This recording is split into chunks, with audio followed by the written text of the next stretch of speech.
What's up, idols? It's CC Lesson 3. Welcome back to my channel. Before we get into this video, I just wanted to say I've noticed a lot of you guys have been in the comments asking about my current skincare routine. So I did go ahead and make a short. I just uploaded that, so if you want to see what I use, I have all the products linked and everything, and just why I find Korean skincare to be just absolutely above the rest. So for today's story, we do have a story time. Well, we have two story times. The first one is kind of short because in his own words, he said he doesn't do the long term. They're both crazy, full disclaimer, they're both wild, but the second one has a bit more of a typical twist that we see on this channel. So guys, please engage with the video, leave a like, leave a comment for the algo for the watch. For the watch. Please turn on your notifications too, because I'm going to be uploading twice this week and then twice next week, and you don't want to miss those stories. Also, please watch this video until the end. So this is how the first email started. Hey Isis, I'm a huge fan of your channel and have been following you since 2018. I know your content is targeted more towards girlies, but well, since K-fuck boys come in all sexualities, I'll share my recent experience with one of them from Grindr. So yeah, for this story we're going to call him Naveen because he describes himself as a black twink bottom from Cuba. And I don't know about y'all, but that sounds spicy and cute as fuck. It's been Naveen's dream to go to Korea, but you know, it's really unfair how based on where you come from, it determines your ease of travel to different places. You know, if you're from one of the great Western countries, you can go get a visa as soon as you land. If you are from a third world country, then you have to apply months in advance and spend hundreds of dollars. It's unfair. So it hasn't been the easiest process. And he really hopes to move to Korea like permanently, forever, long term, one day. And this story was recent. I'm talking the end of November recent. One day he was bored and he decided to go back on Grindr and just browse a little bit, do some swipes. And he said on Grindr he found a bunch of Korean guys. My whole thing with Korea, and they're just slow to progress and change. I don't get it, because even what you see on TV and in the media, like how us fangirls get so excited and we ship straight male idols with each other. Like, we have nicknames for them when they're paired together. We love to see them hold hands and feed each other and do egyo with each other. We melt when they wear wigs and dresses and makeup for like events, and it's like considered really good fan service. They wear makeup, take care of their skin and how they dress and their hair. Like, they're very well groomed. Traits that in the West we associate with like homosexuality, which is really stupid and vintage thinking. But for a society that embraces so many of those aspects, but when it's actual genuine love and interest, that's when it's wrong. Korea. So anywho, on Grindr, there are like 3 different tab options. This had to be explained to me. One of them is like hi, the emoji like a hi. The other is flames for hot, like you think they're hot. And the other is like the devil smile emoji if you want to hook up. So at the end of November, it was around 2 a.m. after a night of clubbing, and Naveen was in need of, let's say, some company. I just need some company, need a moment. So Naveen said, and I quote, "My horny ass tapped fire to all of the Koreans, lol." And it made me sad because he said he didn't expect to get like any sort of reciprocated interest, because being a black twink bottom, they're the least picked in the gay community. Those are his words. And that makes me really sad. I don't know why that's a thing. If it's a thing. That's sad. That really, like, the fuck? But Naveen did indeed get a tap back. And the first message that this mystery person said was, "Wanna get fucked?" And that sounded great to Naveen at the time because he went on Grindr with a mission.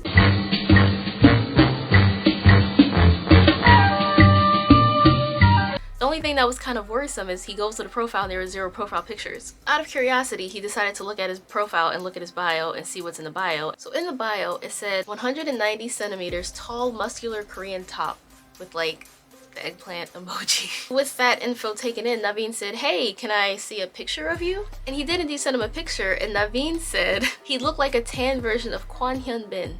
Here's Kwon Hyun Bin for reference.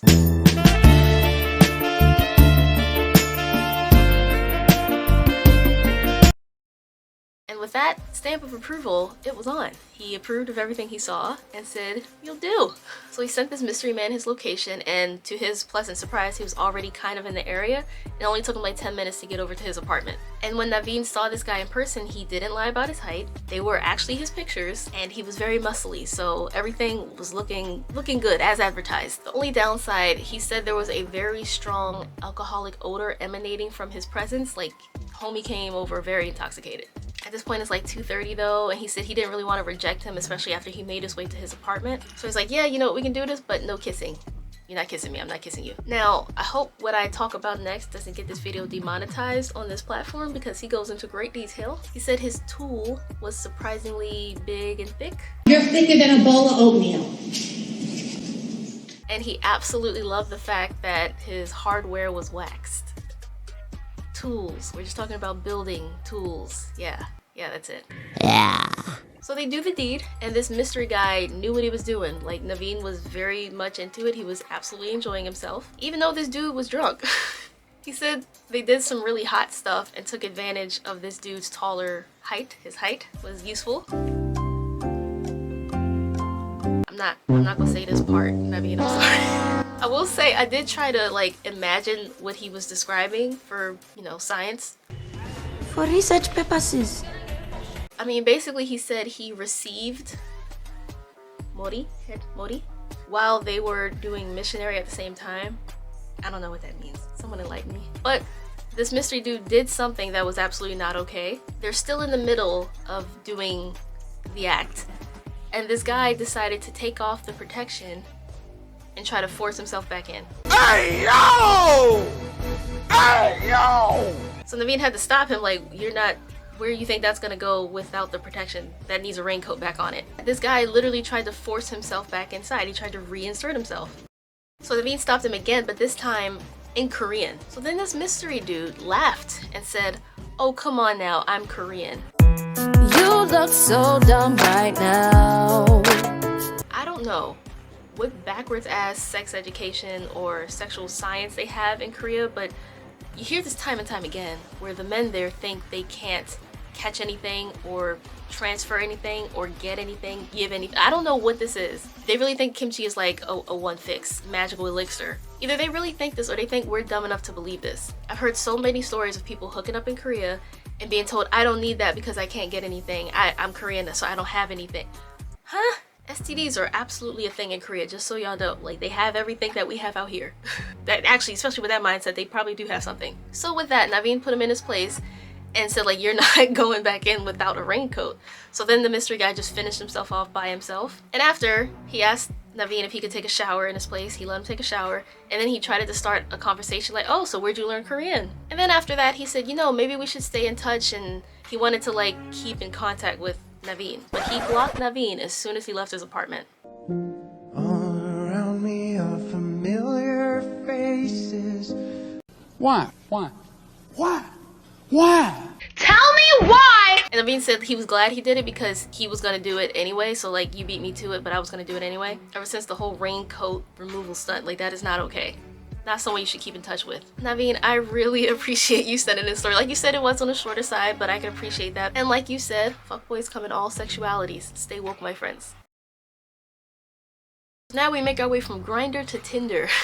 Back to good old Tinder. Now before we get into this story, I do want to say, because I do get a lot of comments where people are like, oh man, your content's so negative, why are your videos all so negative? I just want to point out that I make negative and positive content on my channel, but the negative content gets more traction, more views, more interest and engagement.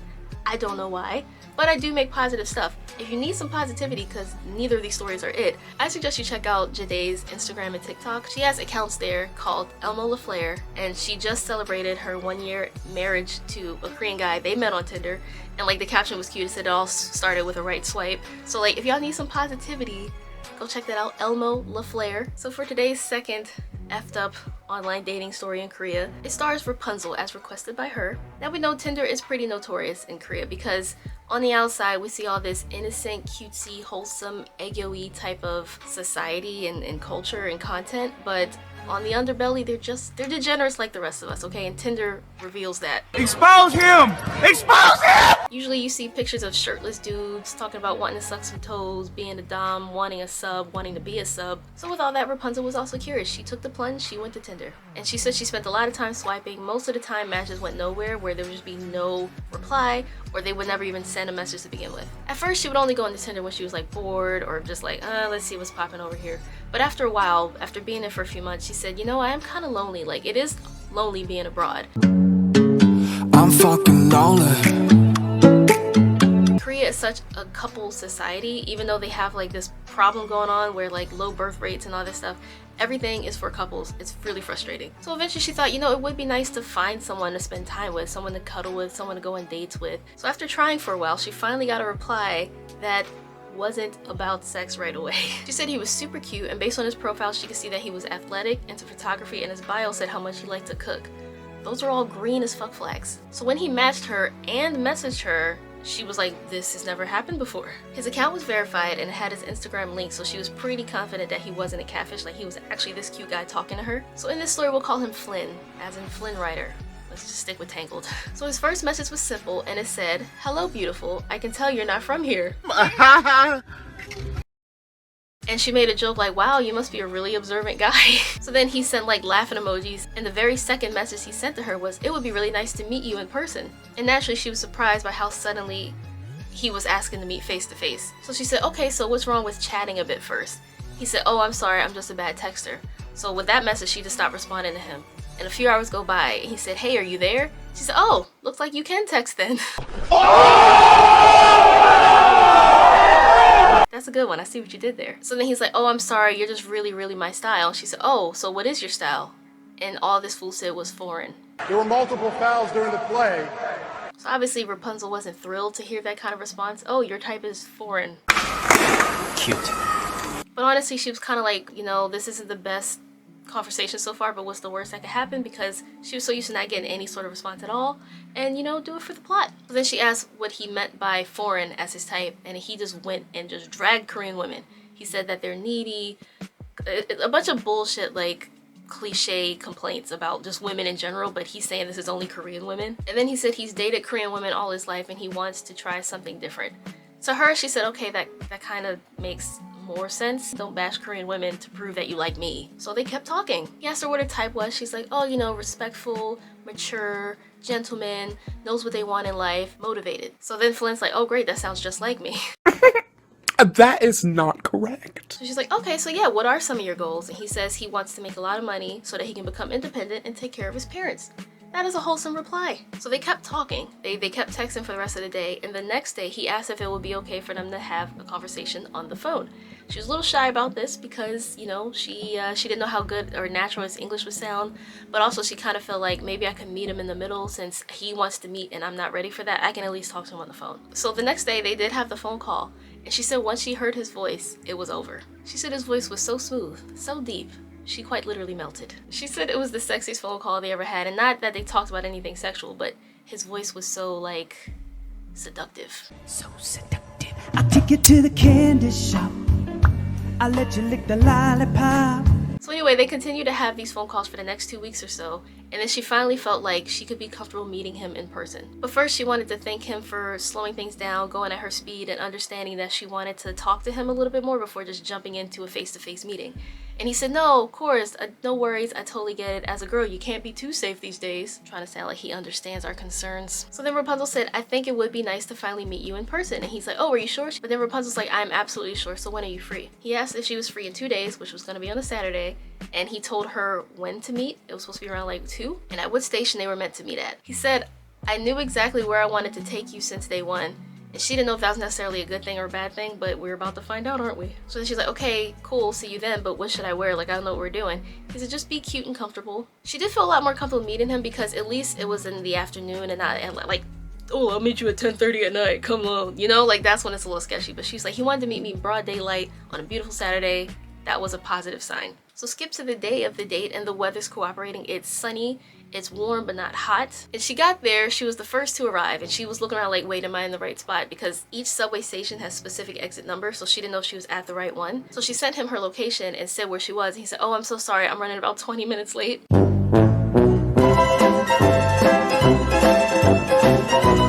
How you late for the first date that you set up? And you're local, you're from here. So anyway, she sat down and waited for a minute, but then she was like, you know what, this might be a good chance for me to go touch up my makeup and see what I look like in the mirror. So then she gets out of the bathroom and she sees him, but he doesn't see her. And she sees him buying flowers at one of the little underground shops, and she thought that was so cute, assuming it's for her. So of course they see each other and he's like, you know, like oh, sorry, I gotta stop doing it, that's racist. So, he bows, he does a little half bow greet, he gives her flowers to apologize for his tardiness, and she thought that was so cute. She said she forgave him, it wasn't that big of a deal, and she could tell he looked guilty and he was really cute, so all was forgiven. He asked her if she was hungry. She was, because she wanted to save her appetite, assuming they were meeting for food first. And he said, I know exactly where to take you, let's go. They went to a nice rooftop spot and they got some yummy lunch. As they were walking to the restaurant, though, he made some interesting comments, such as, your skin is so unique, your eyes are so big, your shape looks so Western, and your lips are not Korean. She didn't know if this was like some weird language barrier thing, so she's like, oh, yeah, thanks, I think. So as they're finally eating, she says she loved the restaurant. He's asking her questions like the pros and cons of being in Korea as a foreigner. He asks if she likes it, if she's lived in any other countries, and also about her living arrangements. That's an important one to keep in mind. He also asked Rapunzel if she had ever been with a Korean guy, and she said, no, this is the first date I've been on in Korea. So then he's like, oh, wow, I guess I better make a good impression then, huh? Lie again. Lie.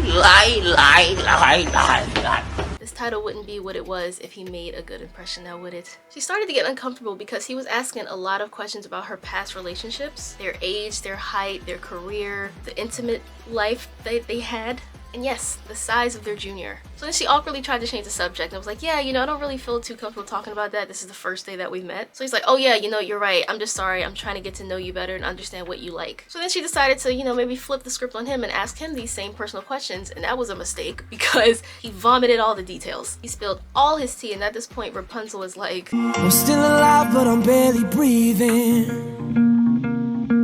he's comparing Korean girls to foreign girls and why foreign girls are better than Korean girls. He was so negative to Korean girls, and it got to the point where she asked him, why do you dislike your women so much? Like, isn't this a bit much? He said, they're crazy and controlling. Why should I be nice? So at this point, she was like, oh, but I thought you were the mature and respectful one. Because remember before when he said, well, so what's your type? She says, I like guys who are mature, respectful, gentlemen, yada yada. He said, oh, that sounds just like me. This isn't very respectful and gentlemanly now, is it? So after she checkmated him, he was silent for like a dead minute. Then he said he was only joking, and they finished up whatever this conversation was. So at this point, it's about 3:30. So she asked if there was anything else that he had in mind, or since it's their first day meeting, if they should just call it a day and they could work out meeting again if it went well. He said, no, there's somewhere else I wanted to take you. He paid for their lunch and asked if it was okay to proceed to the next place. She cautiously agreed. But y'all, to her shock and her surprise and amazement, it was just an art box. Apparently, he wanted to get her a vase for the flowers that he had just bought her. That's sweet, right? And at this point, right after lunch, they did go for a bit of a walk and they got some ice cream. So now that they're finishing up an art box, she has her vase along with her flowers. It's dark now. It's like 6:30, 7-ish. So after buying her this vase and now she has to carry it around, he says, we should drop this off at your place next. I think it's heavy. Oh shit. Here we go again. This bitch think he's slick. So of course Rapunzel's like, no, I'm good. It's not that heavy. I work out. I'll manage. If this is the end of the date, I'm more than okay making my way home. Like, I've been here a while. I won't get lost. I promise. And then naturally he's like, oh, I would be a bad guy if I let you walk home alone in the dark like this. And absolutely out of nowhere, a bolt from the blue, RKO out of nowhere, he drops an L-bomb.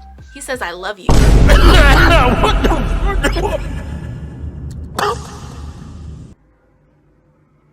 Boy, if you don't get... That's right, y'all.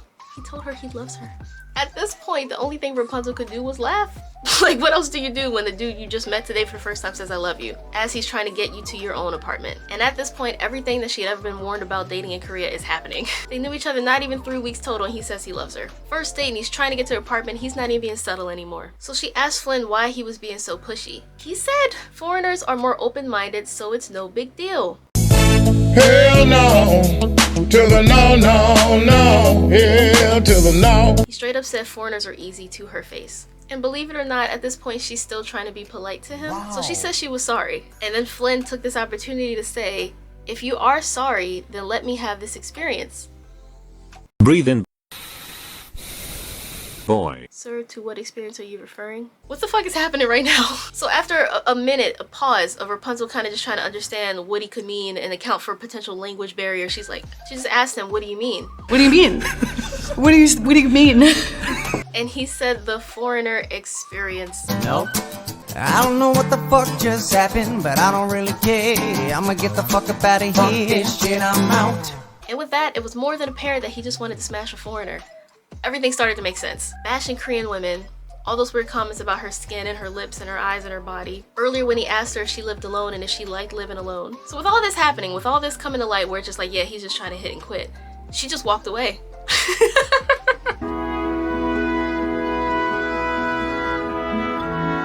I nearly burst into tears when I read that part of the email. Can you imagine some dude is basically begging you for sex and you just walk away? She's my hero. So she walked away home and safely, and at some point her commute from the art box to wherever she lives, he unmatched her and blocked her, which is fine because she was going to do the same anyway. There's some themes, right, with these two stories. I feel like they might have been a good match together. I'm happier without you. These stories have such a way of starting off so normal and then just hitting the fan severely all at once. I'm not entirely sure that anything can surprise me anymore. Since this happened, Rapunzel swore off Tinder, and it's really sad because, like I said, if y'all check out Janae's page, for example, that is a good example of Tinder love gone right. I know at least 4 foreign girls who are with their current husbands and they met on Tinder in Korea. Though it is true that like 95% of the men on Tinder are just Korean trash looking to smash, but that's not true about all of them. Met my ex on Tinder. Like I've said many times on this channel, the only reason we broke up was because it became long distance and it just wasn't working out logistically. Anyway, thank you Naveen, thank you Rapunzel for sending in these stories, like 2 different stories with overlapping themes. I had to put them together. If you like this story time, please check out some of the other videos I have on my channel. You can binge story times, they're all put together in a playlist. Thanks for watching. If you did, remember to like, comment, share, and subscribe, and I will see you guys next time. Annyeong!